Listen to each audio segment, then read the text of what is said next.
Here's my audience for my informative speech.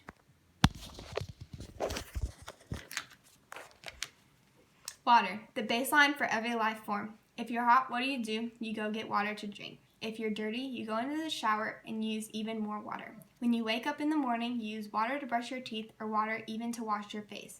We use water as if it is endless, and we do not worry about having contaminated water coming through our sinks. My name is Callie Anderson, and today I will be informing you on the worldwide water crisis and the Global Thirst Project. I'm Secretary of Key Club at my school, which is a community-based service club. In the past year, we have been researching this crisis in hopes to fundraise a well in Kenya. I've carried a 44-pound jug similar to what those in Kenya would carry. I've interviewed and Skyped with several of the main sponsors of the Thirst Project. I watched videos on life in Kenya and how having no access to clean water destroys lives. We think water is simple to have, but there is a worldwide water crisis happening right now. Not everyone on this planet has access to clean water. How many of you could have said you would have known this? Now, to put it into perspective, let's go to a small country, Swaziland. Imagine you walked almost 8 miles daily just to collect your dirty water. This is the daily task women and children are faced and burdened with every day. They spend between 6 to 8 hours every day going to collect the water and come back home. The lack of access of water causes children, specifically females, to miss out on an education because they're spending their time walking to water rather than their time in the classroom. This water crisis is impacting future children and adults and the lifespan rates due to the lengthy walks and no education. When they walk normally without shoes, they average 3.75 miles, carrying 44 pounds according to the Thirst Project. Water in these areas such as Uganda, Kenya, El Salvador, and India, all areas sponsored by the Thirst Project.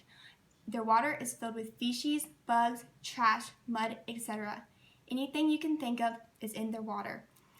Their water is so dense and unclear, it would be mistaken for anything but water here in America. It would most likely be mistaken for something from the sewer. When they get back from another 4 miles, they must boil the water before they can even touch it, and they must leave it for several days, though their water will never truly be clean after it being boiled and sitting. If they consume it before boiling it, and even after boiling it, they risk dying. People are dying because they don't have access to clean water. This dirty water has waterborne diseases that, according to the Thirst Project, kill more children every single year than AIDS, malaria, and all world violence combined. Water in these countries is death. Drinking water means you accept having possible cholera, dysentery, and even death.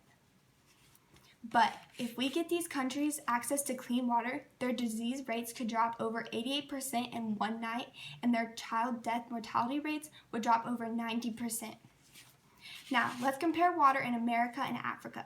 In the United States, on average, according to the Geological Survey, we use 80 to 100 gallons of water per day per person. And according to the Institute of Water for Africa, they average a little over 5 gallons of water per day per person, which is equivalent to a 1.5-minute shower here in America. Here's a poster I've made to show that this is the water I have access here to in America, which each one of these represents 10 gallons, so that's 80 gallons here. And this is the 5 gallons in Africa that a person gets to use, and that's what they're limited to.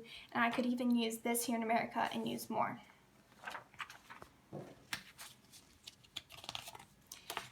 In conclusion, life cannot sustain without clean water. Though we don't firsthand see this problem here in America, we can't take for granted the access of clean water that we have.